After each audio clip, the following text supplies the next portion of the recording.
श्रीगुरुस्तोत्रम् ब्रह्मानन्दं परमसुखदं केवलं ज्ञानमूर्तिं द्वन्द्वातीतं गगनसदृशं तत्त्वमस्याधिलक्ष्यम् एकं नित्यं विमलमचलं सर्वदी साक्षिभूतं भावातीतं त्रिगुणरहितं सद्गुरुं तं नमामि।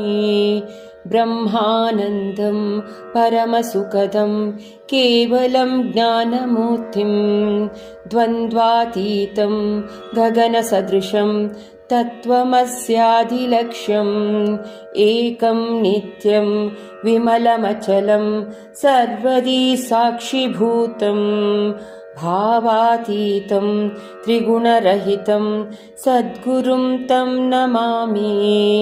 ब्रह्मानन्दं परमसुखदं केवलं ज्ञानमूर्तिं द्वन्द्वातीतं गगनसदृशं तत्त्वमस्याधिलक्ष्यम् एकं नित्यं विमलमचलं सर्वदी साक्षिभूतं भावातीतं त्रिगुणरहितं सद्गुरुं तं नमामि।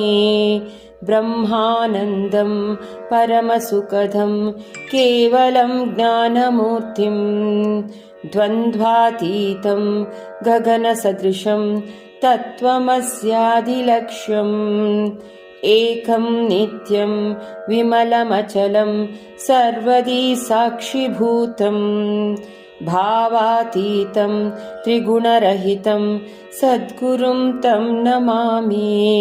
ब्रह्मानन्दं परमसुखदं केवलं ज्ञानमूर्तिं द्वन्द्वातीतं गगनसदृशं तत्त्वमस्याधिलक्ष्यम् एकं नित्यं विमलमचलं सर्वदी साक्षिभूतं भावातीतं त्रिगुणरहितं सद्गुरुं तं नमामि।